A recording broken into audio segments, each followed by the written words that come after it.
All right, good evening, everyone. Welcome. Thank you for attending tonight. Those of you online, thank you for joining us tonight. We are at our first budget forum of the year. And just introduce myself. I'm John McNamara. I'm the superintendent of schools here. I'm joined tonight by members of my team, Anthony Cedrone, our assistant superintendent for business, Carol Ann Winans, our executive director for curriculum and instruction, Stephanie Scolari, our executive director for human resources and administration. We also have three of our board trustees here tonight, Adam Fisher, Jennifer Perfetti, and Laura Reish. So thank you all for joining us tonight. We're going to just give you a kind of quick overview of our budget outreach that we'll be doing. This is our first of 4 forums. The first forum will just be kind of a general overview of the budget. And then we'll get in depth in 2 topics that we'll kind of dive into a little bit further at each of the upcoming forums. In 2 weeks, on the 24th, we'll be doing an update on personnel and go through all of our staffing at the various buildings and our different programs. We'll give you an overview of that. Our third forum will really focus on our capital projects.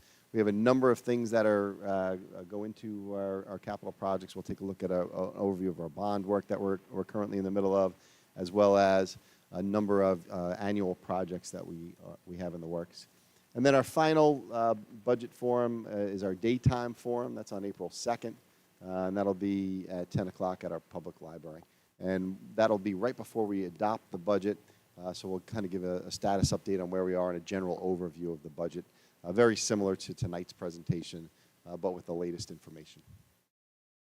Goals for our budget. Each year we establish some of our budgetary goals. One of our ongoing goals obviously is to continue all of our outstanding programs, continue to support those and fund those. Look for expansions of our different programs and our courses, different opportunities to add where we can. And we have a number of those that we'll highlight tonight. As well as maintain class sizes across the district. That's been an ongoing goal. We've really worked hard to bring down our class sizes, particularly at the elementary school. I'll highlight that a little bit tonight. And then continue to update our facilities. That's ongoing work, and we'll highlight some of the projects that we have ongoing tonight.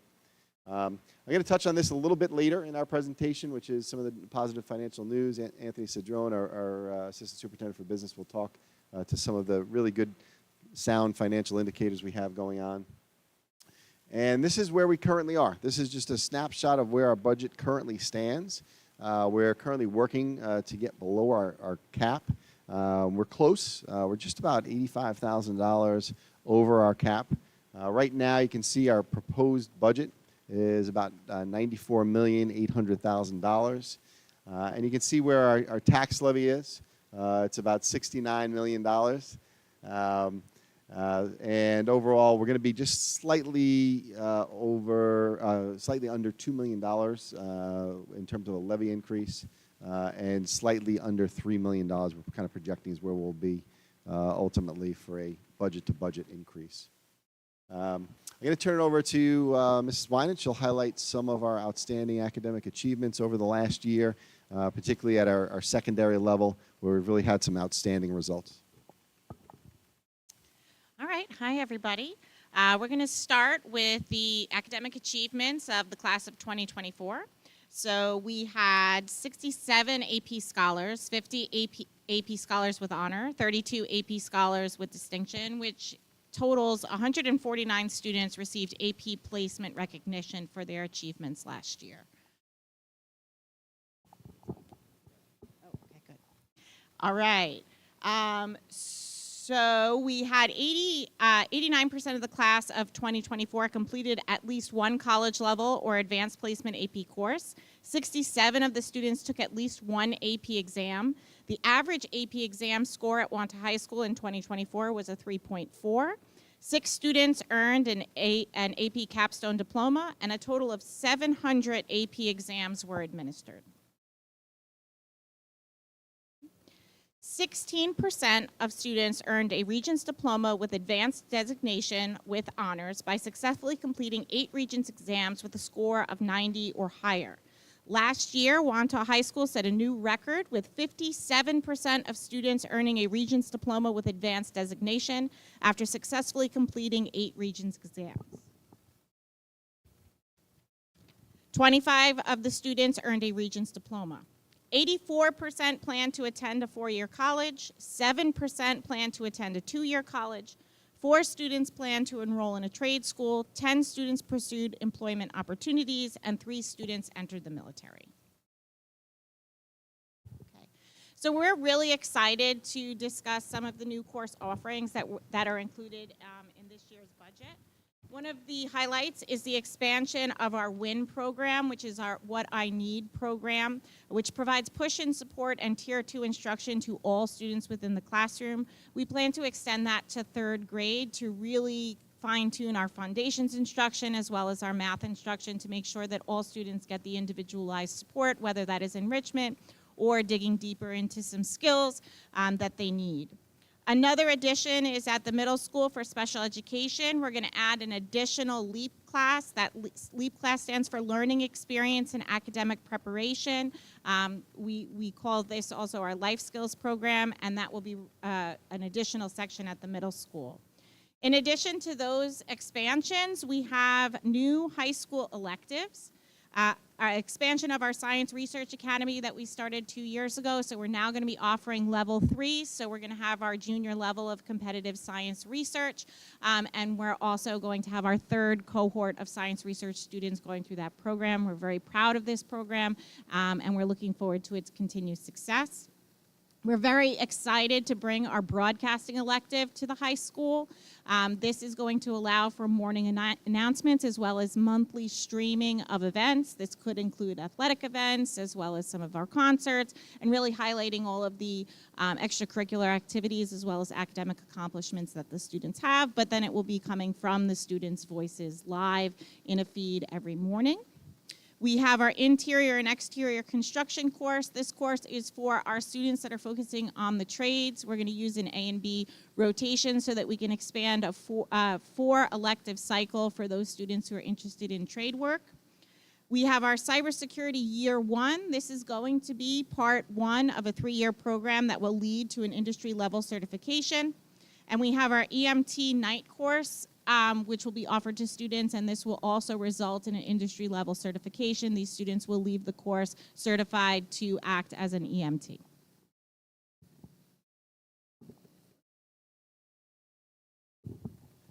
All right, thank you, Mrs. Winans. Just one of the programs that we always look to highlight over the past several years is our continued support of the UPK program. We started that in 2021 and have been able to expand that over the years. This year, once again, we'll be running 8 sections. We have about 144 spots for students. We just last month, back in actually 2 months ago now, in January, we held our lottery for that and started to notify families that got into that program. It's been extremely popular since we started, and we've been running it at full capacity. And we currently run 4 sections over at Wantagh L, and then 2 each at Mandalay and Forest Lake. And there'll be support once again in the budget for that program. We anticipate New York State giving us that dollar amount there, the $760,000 to support that. As I mentioned earlier, one of the really important pieces for us has been to continue to work to bring class size down, and these are just our initial projections right now. Obviously, kindergarten is still evolving as we're still receiving enrollments, but you can see where we stand. Overall, class size averages will be just under 20 at Wantagh Elementary School, about 18 at Forest Lake, and just over 20 at Mandalay. So we really worked hard to bring those class sizes down, and we're looking to maintain that with this budget. You can see across the board, those class sizes really do look good. We've really made a lot of progress in that area. Capital projects, a couple things I wanted to highlight. This is all the work that we did this past year. A couple of things are in progress. We're thrilled, as Mrs. Winans just mentioned, our science research program, we just opened our science research lab. We received a number of grants over the past several years, almost $1 million in funding from New York State. We applied for competitive grants, and we're able to receive that, and the science research lab was part of that. We did 2 science labs for just under about $500,000 that we received through a grant at really minimal cost to the taxpayer here locally. So we're excited about that. We did bathroom renovations. The middle school gym, we did a bunch of work there. Really came out nice. Some roof work over at Wantagh L this past summer. We did the roof over the GP room there. You'll see coming up, we're going to do more of that roof next summer as well. We have a proposal for that. Some ceiling replacements all throughout Wantagh High School. We did every ceiling in the hallway. All new lighting in there. Really looks great. We did a new PA system in each of the 5 buildings, and we're completing that project now in the spring with a new phone system. That will be new phones in every single classroom that has the ability to dial out as well. Really kind of replacing our antiquated phone system that we had in place. We are doing we did some lighting under the colonnade. We cleaned up the overhang in the front with some painting. And then some of the stuff that is in the works this year that will be completed by summer of '25. We have about $400,000 worth of asphalt work we're going to be doing at the secondary complex. We're going to be focusing on the front of Wantagh High School. It's curb work. It's replacing some sidewalk. It's replacing the parking lot in total in the front. 20 classrooms of flooring at the middle school, replacing 20 classrooms across that are in much need. And then some electrical work has begun. That's part of the bond project to support some of the HVAC work. So a lot of things in progress, and some things that we have planned as well. I'm going to turn it over to Mr. Cedrone. He'll kind of walk you through some of the capital projects that we have planned for the upcoming year that we're going to be asking for some voter approval on, as well as highlight some of the pieces in terms of the financial condition of the district.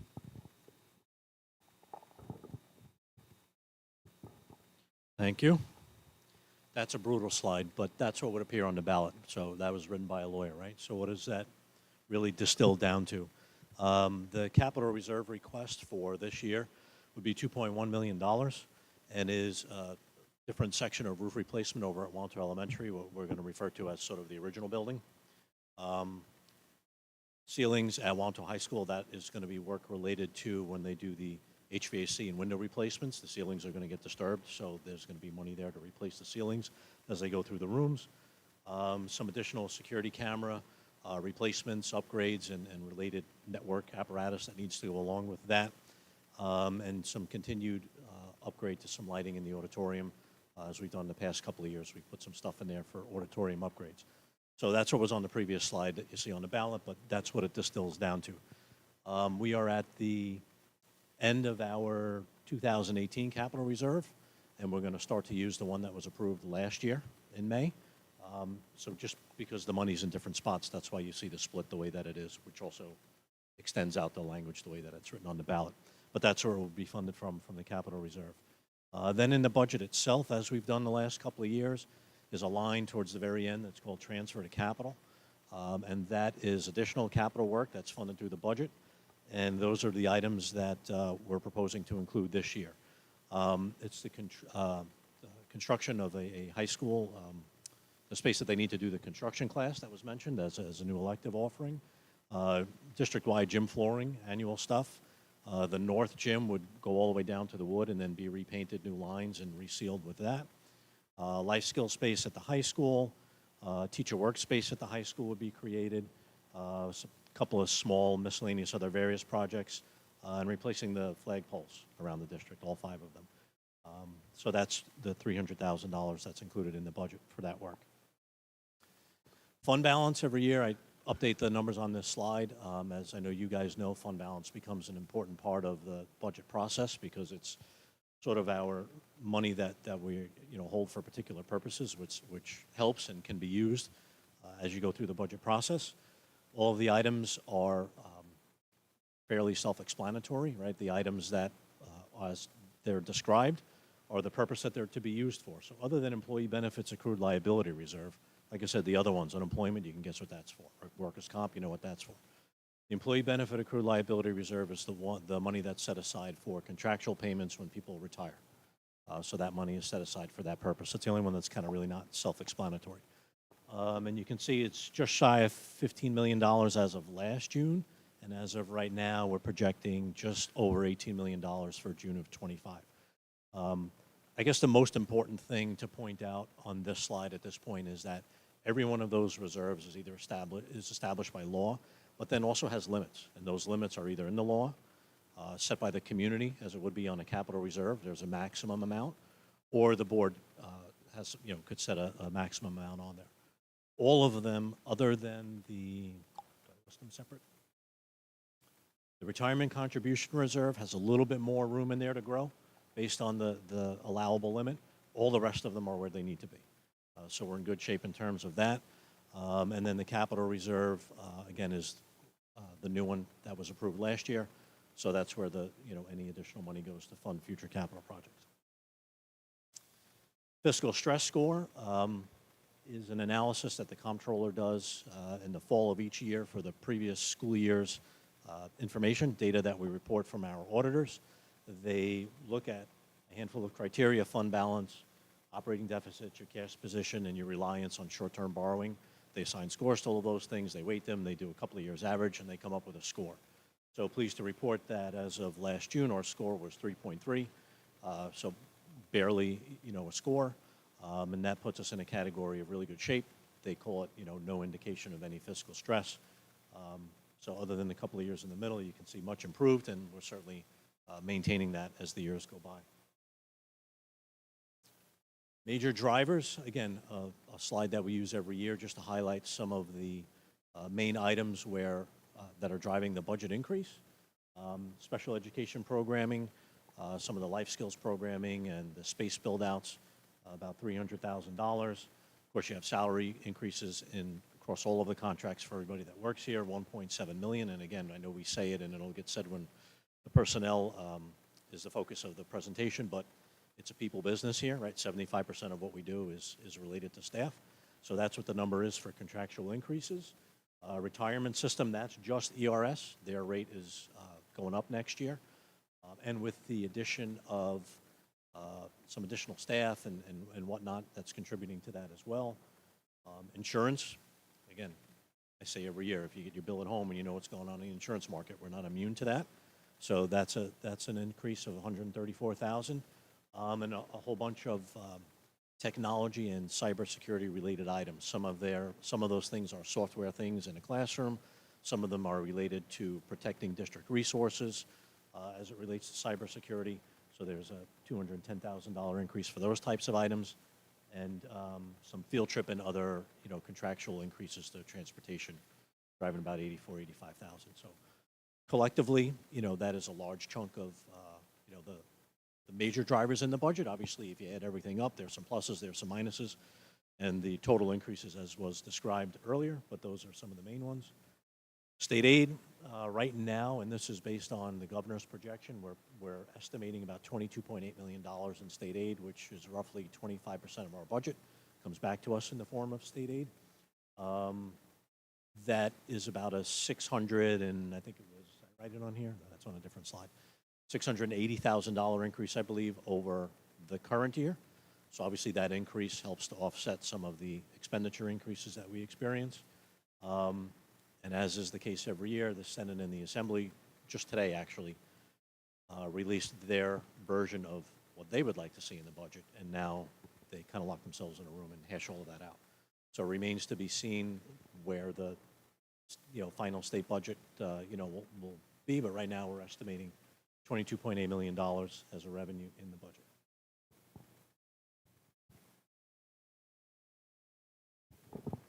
Thank you, Mr. Strone. And just to summarize, there's two propositions on the ballot this year. One is just the budget that residents will be voting on, and the other is the capital reserve expenditure. Those would be the two things. Really solid budget. We're able to continue all of our outstanding programs, and we found some ways to add some creative new offerings as well that we're certainly excited about. Look for an email this week through Parent Square. We're going to be sending that out on Friday. It'll be a link to our budget survey for the community, as well as our budget focus groups. We always encourage all of our residents to participate in that. Our survey is just really a quick 5-question survey to give us your input on the budget and any concerns or anything you'd like to share with us related to the budget. And then our focus groups are small group conversations that we have. It's myself and Mr. Cedrone. It's all virtual. We schedule a Zoom meeting, and you just have a chance to kind of hear a very short presentation and then share any questions or concerns you may have around the budget. So please look for that as well. And all of the resources, the presentation from tonight, the video from tonight, as well as our actual budget documents are all located right on the website. There's a resource page. We update that as we go. So as we go through each budget forum and as we progress through the budget, we continually update that. So check back on that site, and all the resources are listed there. You can find our full budget documents there as well. As soon as those are ready to go, those will be posted there as well. And our next, as I mentioned in the beginning, our next forum will be on March 24th, which our focus will be capital projects. We'll talk about some of the bond work that's currently going on, highlight some of the projects we kind of just did a quick overview of tonight. We'll get into a little bit more detail. And then followed up by our presentation on personnel, which will be on April 1st. All of our meetings will take place at 7 o'clock right here in the cafeteria, with the exception of our meeting on Wednesday, April 2nd. That's at the public library at 10 o'clock. And the budget vote will take place on Tuesday, May 20th. It'll be in each of our elementary schools. And I'll take a second for questions and answers. Yes, Mrs. Reich.